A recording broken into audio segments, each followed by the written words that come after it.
What is up, you guys? Welcome back to the channel. We sent it to the Bahamas on this trip. On the way here, we ran into a huge pod of pilot whales. So I'm gonna roll on that footage. It was pretty epic, once in a lifetime stuff. So sick, we're coming across a huge pod of pilot whales. And they're like an oversized dolphin. They're like 15, 20 feet long. They're all over the place. And they're just floating out here in the middle of the blue. I'm gonna get the GoPro, we're coming up on them. They're just all over the place over there. We're seeing like 15 of them just blowing, just breaching. Grr! Let's go.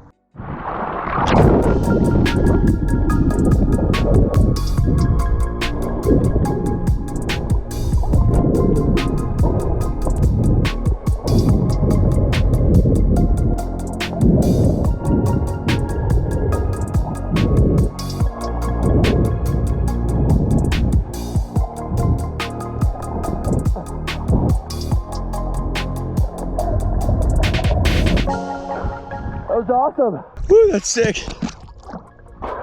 Freaking pilot whale. Woo. Off of the blue, that's dope. Dope. Scott, what do you think? First time ever seeing pilot whales? It wouldn't be a pilot whale if Captain Jack Spearo weren't in the water. I don't get it. JD, what do you think? That was pretty epic. Woo! My heart's beating so fast. You're pretty intense for an Alabama boy. We're live. We are live. All right, you guys, I hope you enjoyed that. Now we're gonna get into some diving action. We got a crew here. We got Scotty Boy, everybody knows him. We got JD, all the way from Tampa. Got Quinn over here. My sister Paige. She knows what I call it. She's a nun. Sister Paige. Sister Paige, yeah, she's a nun. She works with the nunnery.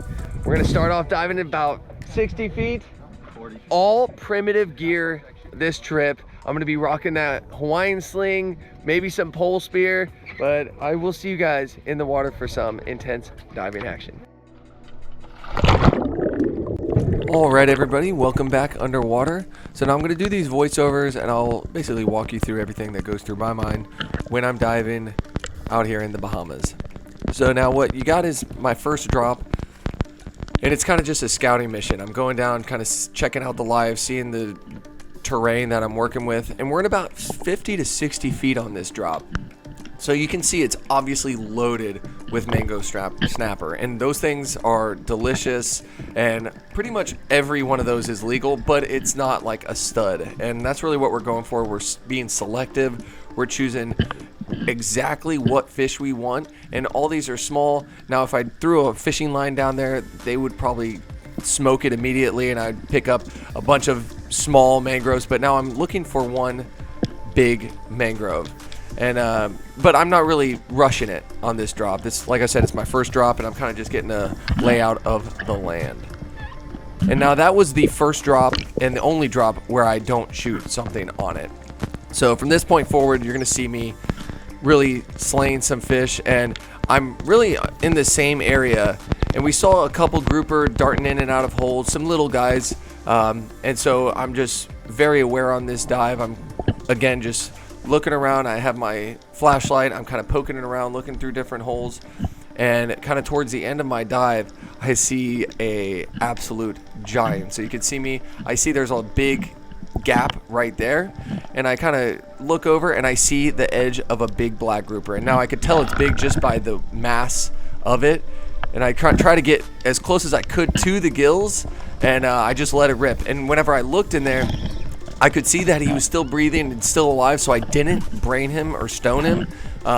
So I know something's up with this fish. He's probably massive and doesn't even realize that he already has a shot in him, and I'll explain that at the surface. He's a big boy. I stuck him. I stuck him, but I don't think he knows he's hit. I shot the, I mean, there's a little, are you sure it was the big one? There's a good one in there. No, this one's big. Hey, I stuck him, but I don't think he knows he's hit. Get another shot in him. Just look down my shaft. So what you have here is Quinn's GoPro. Now, I told him to go down, at least get another shot in the fish, and that's always, it's better to be safe than sorry rather than seeing him rip off one shaft. This will increase the chances of us getting the fish. So now he plugged him, and you can see he definitely was not dead by any means. He went absolutely insane. So now we have to wait for the debris to settle, and we can go down and assess the situation. So now we're switching back to my cam, and this is me. I'm going down the main hole that he was shot at. I'm trying to see how far back he is, and just looking at the spears kind of gives you a good idea. Now I try to work him out a little bit, and I'm realizing he's hung up on something, and that's not very good sign. Usually that means he's around the corner, and I think I see him on this dive. No, I reach in there to see if I feel him. I didn't feel anything, and so yeah, I head up. I'm gonna get another really good breathe up and make a good drop and try to make a play on the fish.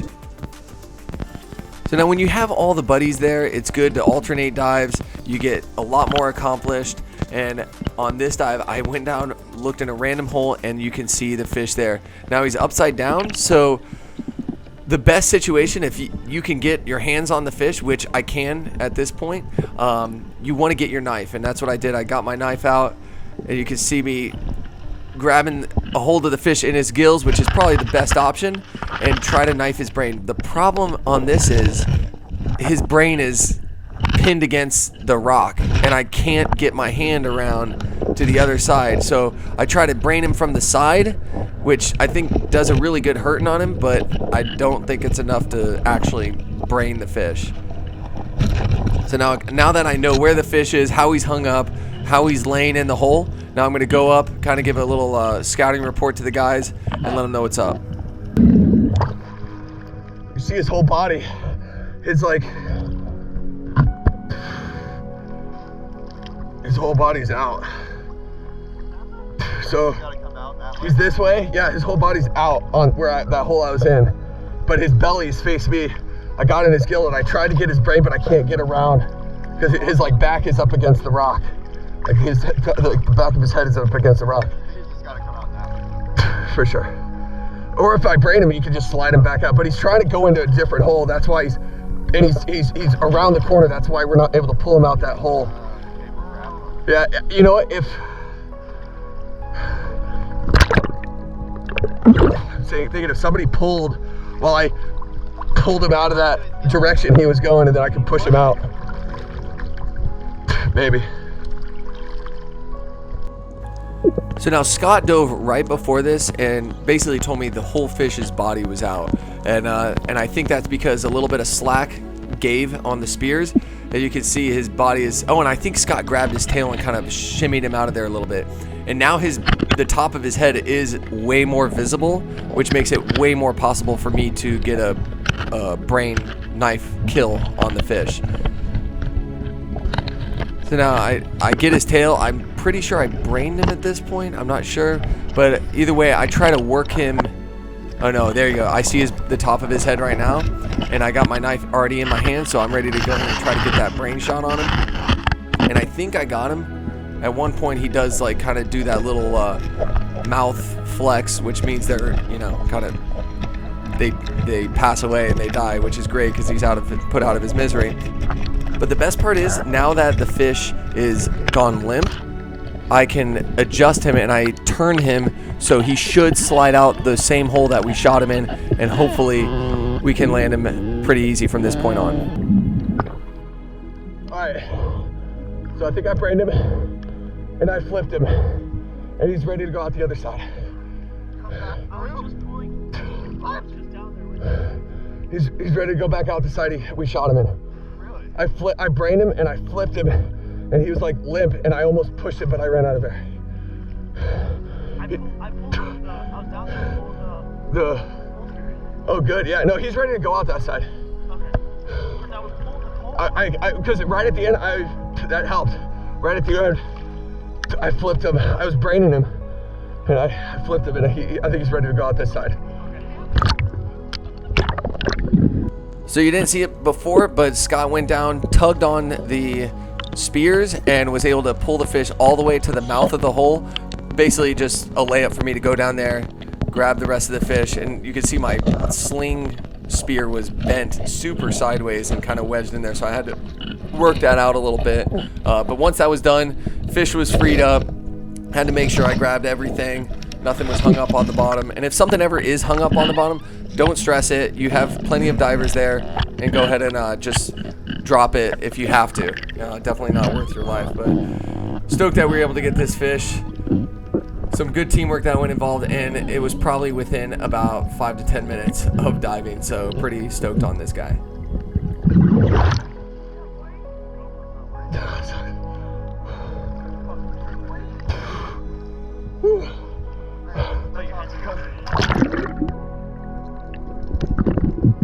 Dude,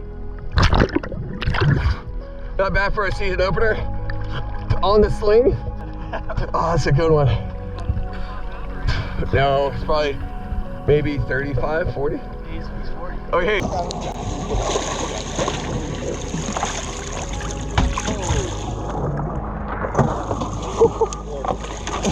I said 45.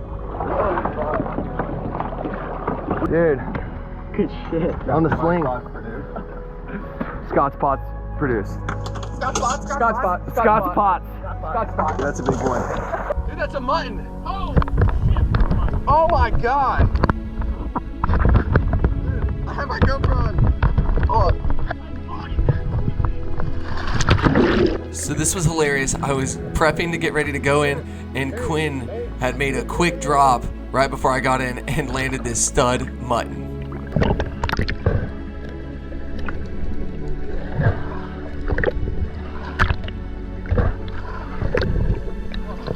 I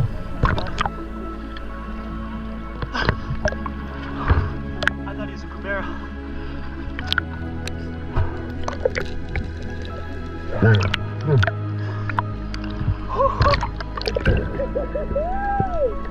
That's what I'm talking about, baby.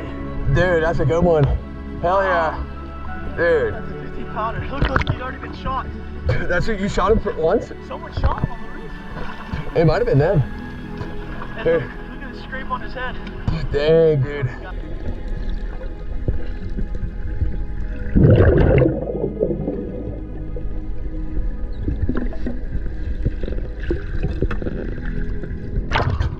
Sick. Did not expect you to come up and do that. I was like, yo, come in when you got a chance. I gotta go. Hell yeah. I was ready.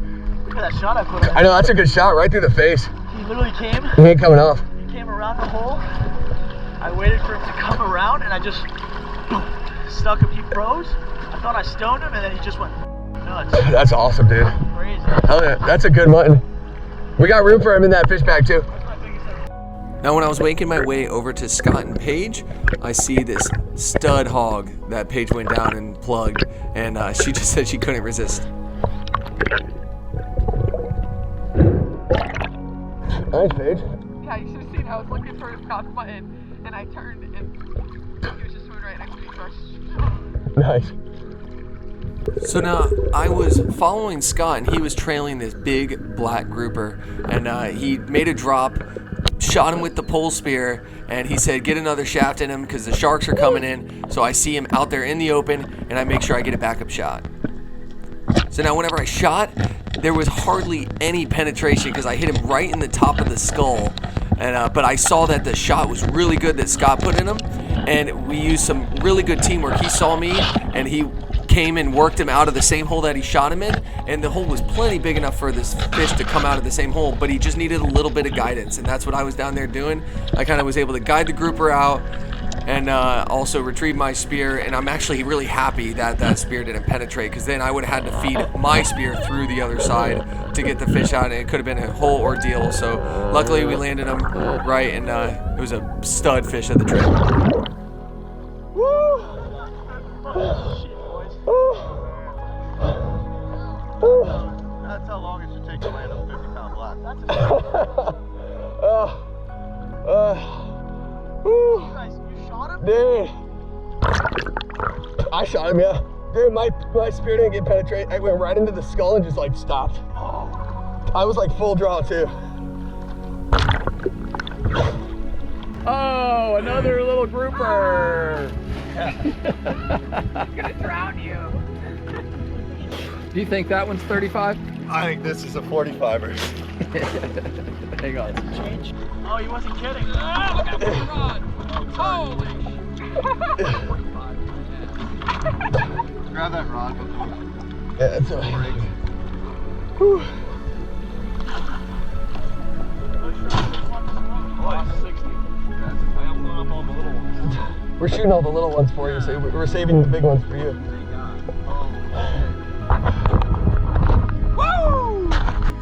So now we dove this deeper stuff for quite a while, and it's not really ideal to start off on, and I think I'm in between 50 and 60 feet, and it's not all rainbows and butterflies. You can see me missing that mangrove, and I was a little off on the sling. It's just been a little while since I used it, but you know, the only way to get better is to just continue using it. And these small mangroves, I mean, if you can hit those, you can hit anything. You see me shot high on that one again, and I'm not discouraged because I know it happens, and I just need to dial it in a little bit. I shot high on both fish, so I need to aim just a hair low next opportunity I get. And I'm not gonna lie to you guys, that's how you get better, shooting mangroves, shooting smaller fish, and that's how I learned. That's how I learned to use the Hawaiian sling. And but right before we get into the boat, Joaquin yells out about a school of a bunch of hogfish, and he wasn't lying. Made a drop at about 50 and plugged this guy. Made a decent holding shot, not exactly where I was aiming. I was aiming for gill plate, but it was a good enough holding shot. And thank God I had that line tethered, because those sharks were on us. And apparently he was all over my fins, but I didn't see him. But I ended up seeing there after I shot the fish. That shark attacked my spear. Did he? He almost attacked my fish. Look at the size of that fucking hog. Look at that, Mike. Nice hog. Nice Bahama hog. Dude, that shark That was insane. Like a herd or a freaking school of like. Well, Joaquin, we were up in the like boat, and he 20 goes, of them. He goes, hey, give me my pole spear. There's a big school of giant hogs. So many. I was about to hop on the boat, and I just see 20. He threw a spear in the boat, and they were get in, and he looked down like a tree.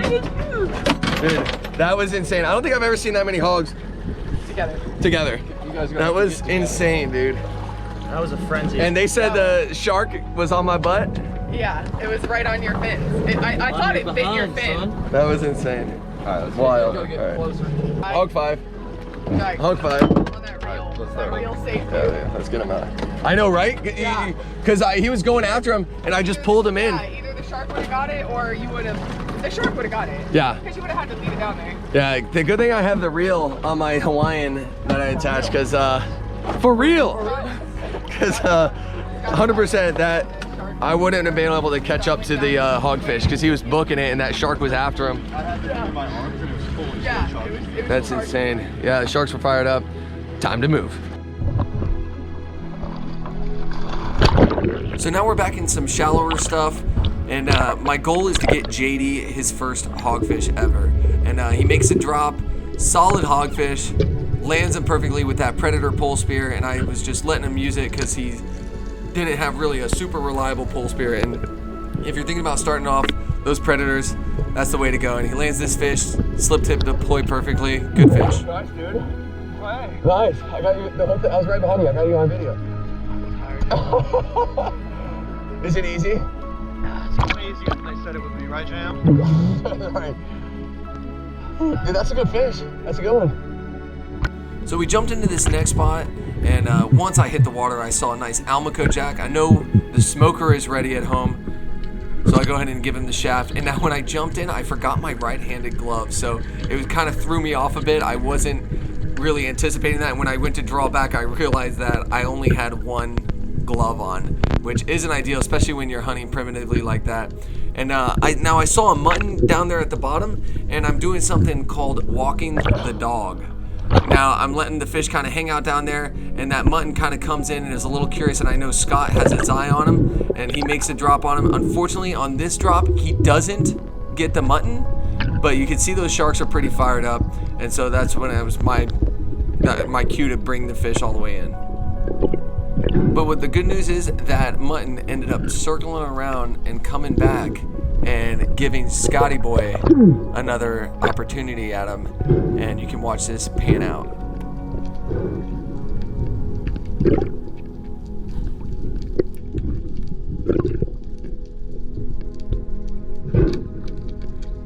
So you see there, Scott got a good shot on the fish. Now I have a fish in my hands. I don't have a real spear to poke anything away, but I know the sharks are around, so I kind of make my way over to him just to have more bodies in the area around the fish.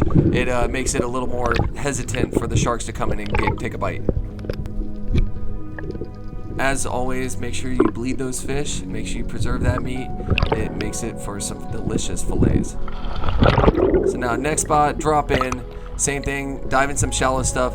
And you can see that black dart around the corner when Quinn made a drop on it. And this is now Quinn's second drop. And he goes and finds it up under that coral head. You can see his spear just take off.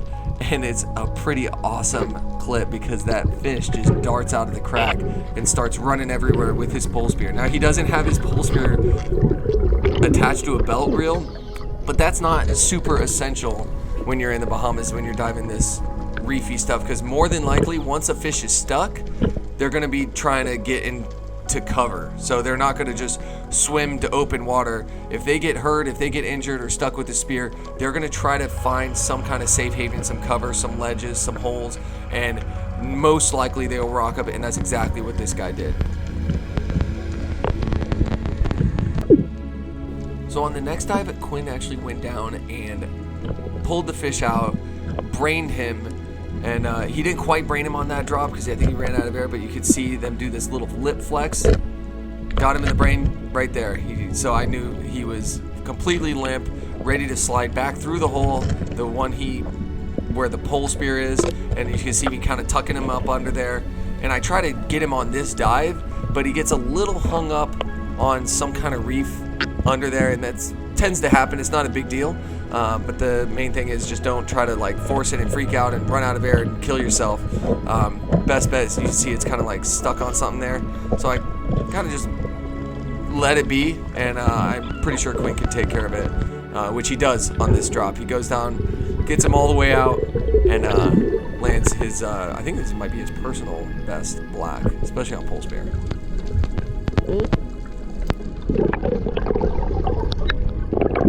All right, guys, it's Captain Jack Spearo here. Scott just shot another grouper. We're gonna go check it out, see what he got.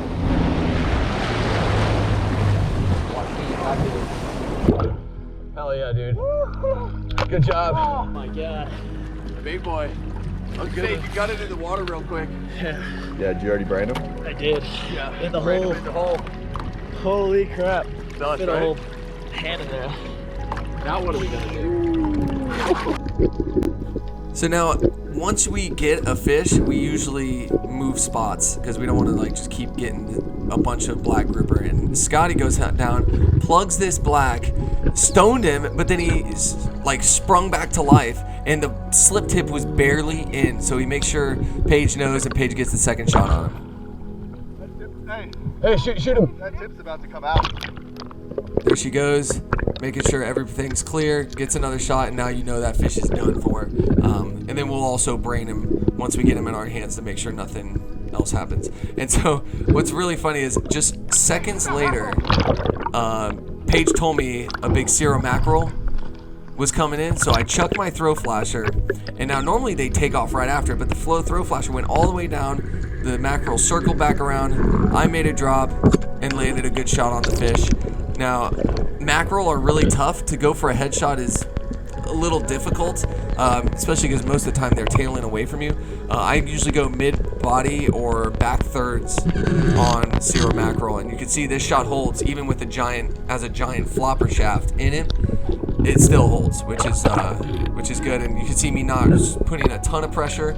Quinn comes in, then he tries to get a headshot. Now that it's way more doable of a shot, which he does. But you see, I'm glad he did because those sharks were coming in hot and they would easily take a bite of this fish. We got a problem. We were running out of space. We threw one of the other ones in the locker, and we're gonna try to fit this one in here. You get one of those yellowtail? Too many big Hurry ones. up. Look at the shark. Giving us a hard time. That Spearo was a sick shot though. Came right into the flasher. That was epic. Came right into the flasher, got him on the sling. Bouncing on the bottom. Oh, there it is. Look at Look at this Spearo. the Spearo compared to the black. That is unreal. That is a monster Spearo. Where are those ice blocks? They're in the lunch. Hell yeah. Yeah, we can take some out of them. Oh yeah. All right, you guys, what a day. We are trying to figure out how we're gonna ice these fish down. We got some Tetris we're playing in here. But there's a lot more where that came from. Fish bags full. Then we got the, what's it called, full? The other coolers full. We're under our Bahamian limit and our Florida limit. But that's an amazing day. It doesn't always pan out like that. We went from swimming with whales in the morning to slaying some giant black grouper. What a way to open up the grouper season. That was just insane. All right, I gotta get back to work. I'll see you guys when we're divvying up the fish, and yeah, I'll see you guys back at the dock.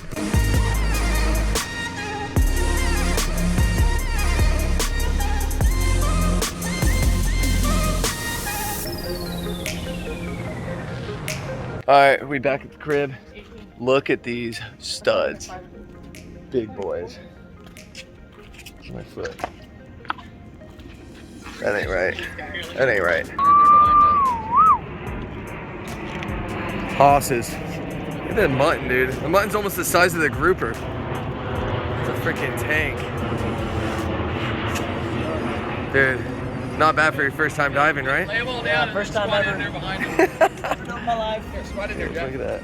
God. Oh my God. Did something stupid. We were taking pictures and holding up the big black, and I freaking got my knuckle.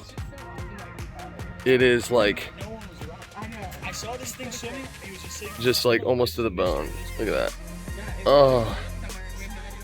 When you're lifting up gigantic fish, wear gloves, because that is no joke. Gonna have to hydrogen peroxide. Perfect timing right before we have to clean fish. Yes. Moment of truth. Let me open it up.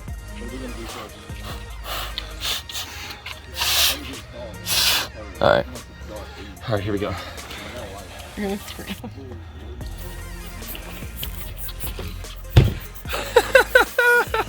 Actually, it's not too bad, but it is bubbling. Wipe it out now. Yeah. Can you wipe it out? Try and get in it if you can. Yeah, that's what's gonna hurt. I already did that with the hose and it hurt. Here, I'll blow in it. Try to get it open. I did. Now wipe it open. Now wipe it. Ew. I'll try to wipe it. Oh, so many dog ass gnats out here. That's gonna feel good. Oh my gosh, there are. Oh my God, that's gnarly. Look at it bubbling. Dude, that is fantastic. I'm just still amped up on the fish. That's all I care about right now. But You want to put some grouper in the bag and put ice on it? yeah, for sure. All right, we got to get to filleting. All right, you guys, we made it back to my house. It's a little smoky in here, and that's because I'm cooking this grouper up. Now this stuff turned out fire. We got the chunks, I chunked them up, and we were dipping them in egg wash, coconut flour, egg wash, coconut flakes, and then pan frying them. And that's what we, bro. This is fire. So good. Well worth the trip. Super amped up I was able to take you guys with me. So, like always, guys, I hope you enjoyed this one. If you're new to the channel, go ahead and subscribe. If you like this video, go ahead and give it that thumbs up. It helps push it around YouTube. And like always, guys, thanks again for joining. I'll see you next week for another adventure. Later.